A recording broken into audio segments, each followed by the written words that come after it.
Hey everybody, welcome to Around the Twist, episode 330. It's May 14th, 2018.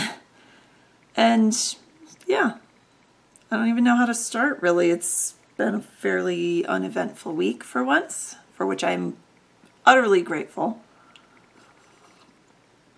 I have tea rather than coffee. It's like everything is all thrown off. It's weird. I don't know what's going on. I actually got a lot of knitting done, so let's jump right in. First thing that I have on my needles is the Beck sweater. This is Beck. Pattern is Beck by Danny Sunshine. It's available over on Ravelry. I'm knitting up in Rowan Felted Tweed DK. It's focusing on the far away and not the close-up. I don't know. It's colorway 173. There we go. And it's a 50% merino, 25% alpaca, 25% viscose blend, which means it's got this lovely halo and all these little guard hairs that I keep picking out, and I finally gave up on picking them out. Knitting up on a US 6, a 4mm needle. So last week I had the body done. I think I had the body done. I know I put it on for you guys at one point. Was that last week or the week before? Anyway, body's done. The first sleeve was it was picked up last week. That's all I had done. So 2 weeks ago I had this on. And I have knit 8 inches on this first sleeve. Why is that not? Because it looped that way. 8 inches done. There's my little stitch marker coffee cup progress marker. That's what I picked up. I've done 3 decreases on the sleeve. I think I have to do a total of 7 if I remember right for the pattern. So I'm going to move that up right now so I don't forget. And most of this has been done in the last couple days while I've been off. I've been watching some shows in the evenings after the kids go to bed, so it's kind of nice. We got through a couple episodes of, I think it's season 8 or 9 of Doctor Who, the first season of Capaldi.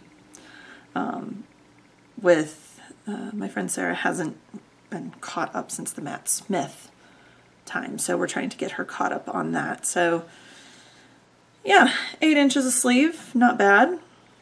These are, I have plenty of yarn. I have enough yarn I could probably do a whole nother sweater. That's how much of this yarn that I bought.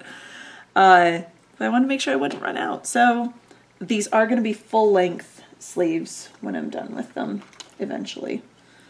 I wasn't sure, I still had this partial ball of yarn left, but I didn't really want to, join on in the middle of a sleeve, so I did start a whole new ball of yarn for the sleeve. There's not going to be any seaming up. That's the wonderful part of this sweater pattern. You don't even have to seam the underarms. I did pick up a couple of extra stitches in the underarm just to make sure that it closed up nicely and I don't have any funky holes that I have to seam together. But I already decreased those away. I just kind of winged it. So, yay. I should have a sweater soon-ish, hopefully, and then I can start on the kids' sweaters. So they'll have sweaters for this winter, so yay! Slowly, progress is coming slowly, and I need to switch this over to a bigger bag. It's riding around in my Fat Squirrel Doctor Who Companions bag, but it's starting to get to the point that it's like, I can still zip it shut if I'm careful. I always run my hand underneath so none of the knitting catches in the zipper. But she has nice smooth zippers, so that really shouldn't happen. But it's pretty stuffed with 2 partial balls of yarn and all of them. Most of an adult-sized sweater. I think once the first sleeve is on, it's going to be too big for this, so I'll have to switch. So quite a bit done on that. 8 inches of sleeve. I'm pretty proud of that. Second thing, more tea. The second thing that I've been working on are my friend Sarah's Lucky 13th socks. Last week I had finished the first sock. Done. This is just my plain vanilla out of my head top down 64 stitch pattern with a heel flap and gusset.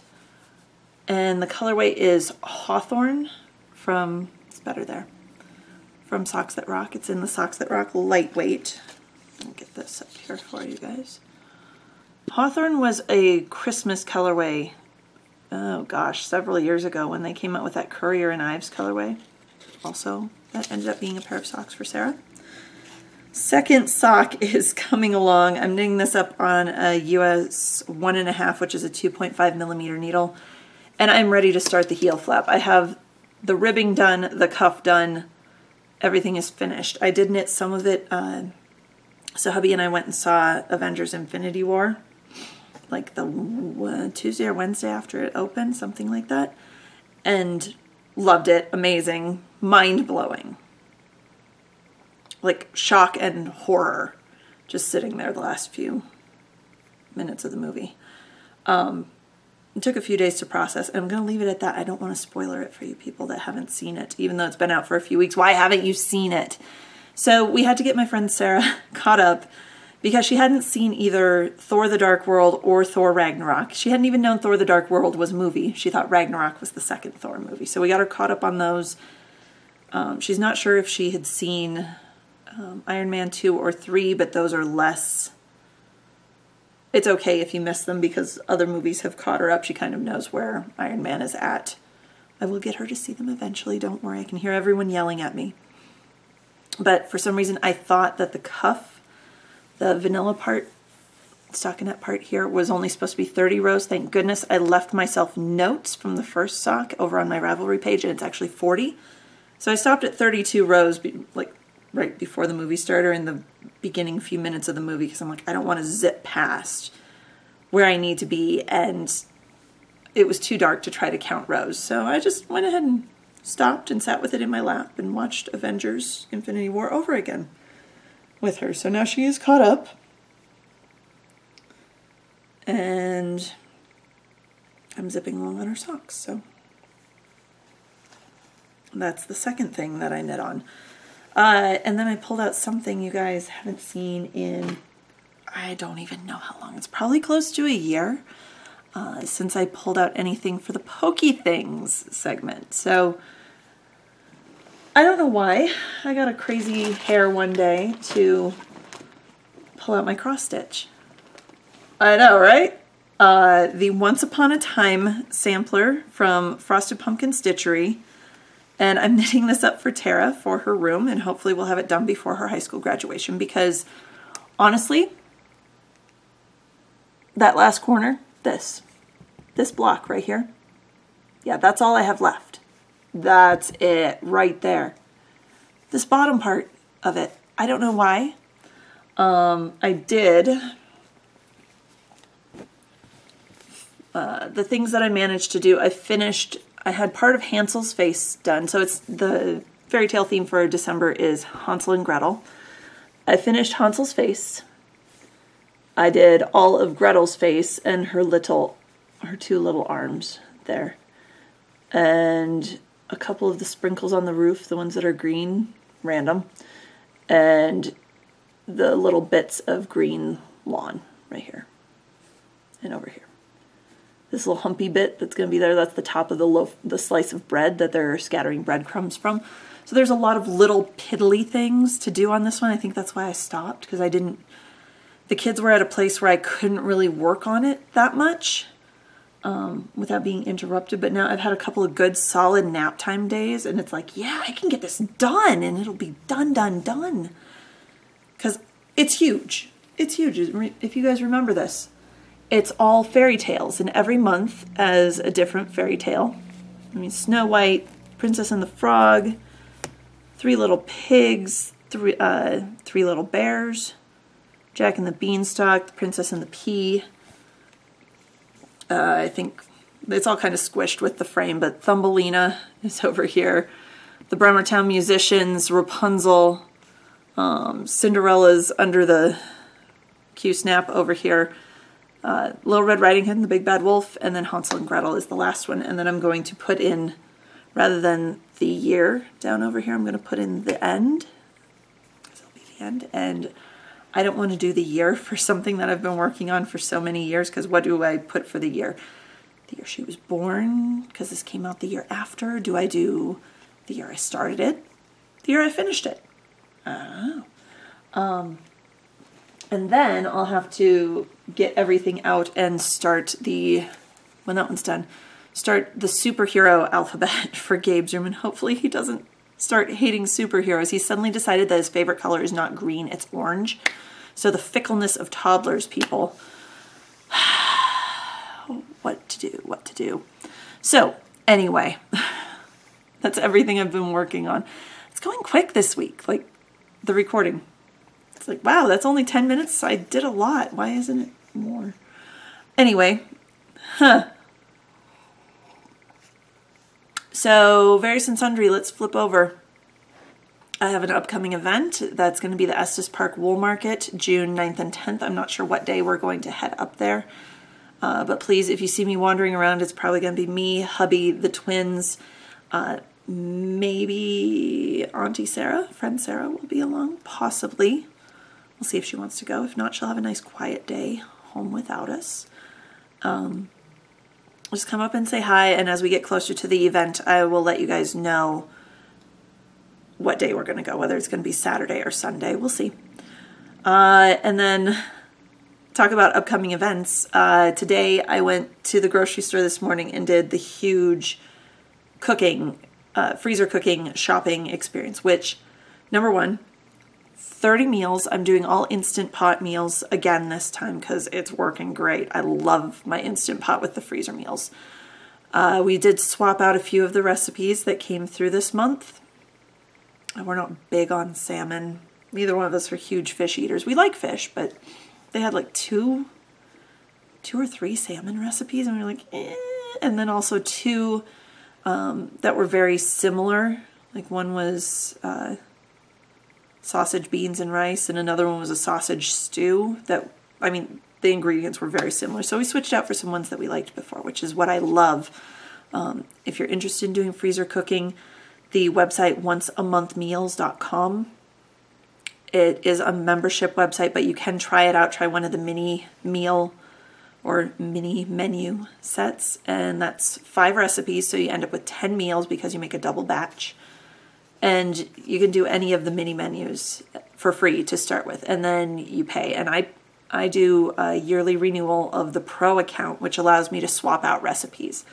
It also gives me a shopping list, a prep list, all the recipes, labels if you want them, which I've never done labels. I just write on it and keep the recipes handy. I think a thaw sheet, and there's something else I can't remember. It's all included. You don't have to make your own shopping list. I love that. So I was able to go down. I just kept the shopping list open in my phone today, and I had already clicked through. I have all these spices. I have this. This is the stuff that I need that's not checkmarked. So I didn't even have to print anything out. It was great. So we're doing a full menu, 15 different recipes, which will give us 30 meals. And I had some of the stuff, like some of the meat, things socked away in the freezer. Didn't have to buy any spices this time because I had everything already. And total for 30 meals, maybe I got some good sales too, I don't know, but 30 meals, each meal serving with 4 servings per meal, so it should give us enough for the 3 of us adults to eat, plus at least 1 serving of leftovers. I spent just over $170 at the grocery store. Averages out to a little over, like about $5.60 per meal, which is about $1.40 per person. It's kind of awesome. I had never done the math before on it, but that's the cheapest I've ever come away from the grocery store with the freezer cooking. So I was kind of excited about that. That was pretty cool. So we're going to spend, I work tomorrow, and then we're going to spend Wednesday and Thursday, or if we can all knock it out in Wednesday, doing the freezer cooking and restocking everything up, and then we'll have some, some easy dinners going forward. So yay. Excited about that. But I might not have as much knitting next week because at least one of my days is going to be eaten up with doing all of that. So I'll work on it. And then I'm going to do a couple questions at the Any Questions thread. If you guys have anything you want to ask me, whether it's about the cooking, about knitting, spinning, even though I haven't been doing a whole lot of spinning, whatever. Anything you want to pick my brain about, within reason. feel free to post over there because we're getting down to the last few questions again. So over on the Ravelry board, there's a sticky thread at the top labeled any questions. Just go ahead and post in there and I'll get to your question hopefully soon. So first one is from Dillback over on Ravelry. And she said, "Hi Karen, love your podcast. I remember you mentioned you and her hubby watch anime. Not sure of the spelling. You did fine. You spelled it exactly right. Just wondering if you would make any recommendations. Once there's a good storyline, my hubby would be hooked. We've been watching Avatar, The Last Airbender. The cartoon's amazing, but the movie made was brutal. Thanks, Dilly." Honestly, it depends on what you like. Do you like things darker and grittier? Do you like something to watch with your kids? Because some of the stuff we've been watching is really not, I would not let the twins watch at all. Like, we have been watching Sailor Moon with them, and a lot of the stuff just kind of goes over their heads with that, but even that's can be a little dark at times, and they have said, like the main villain of the first season, Queen Beryl, was scary. But other times they just laugh, and they love the transformations, and it's sparkly and glittery, so Tara loves it, and they each have their favorite Sailor Scout. If you want something,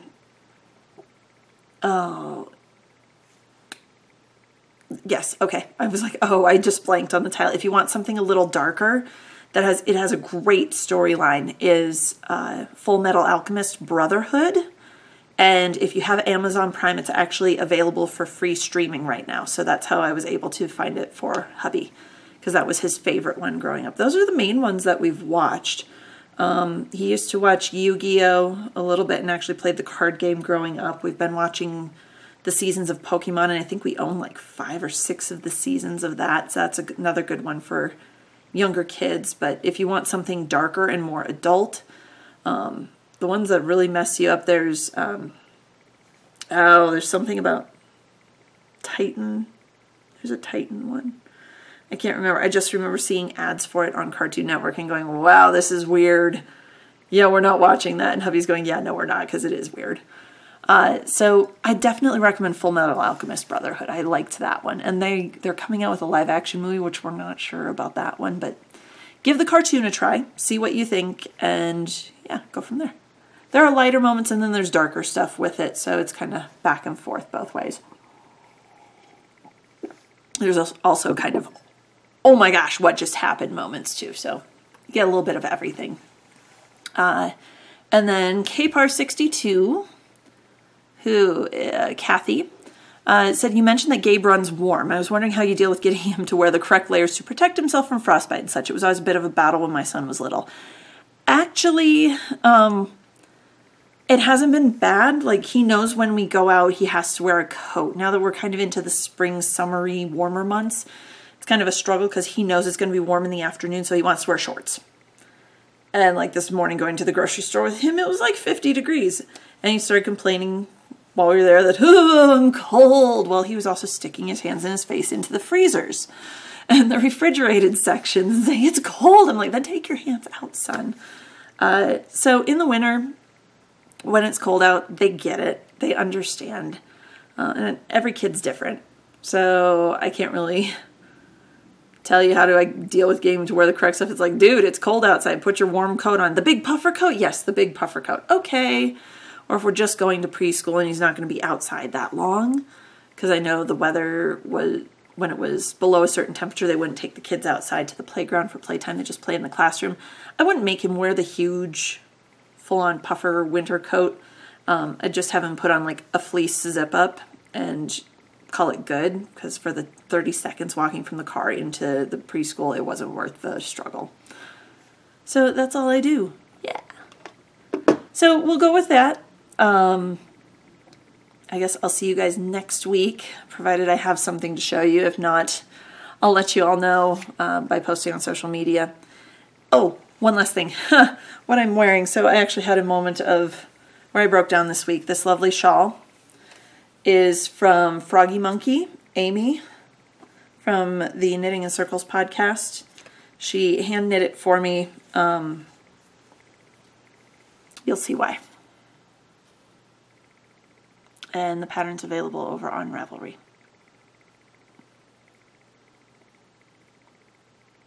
So Amy, thank you.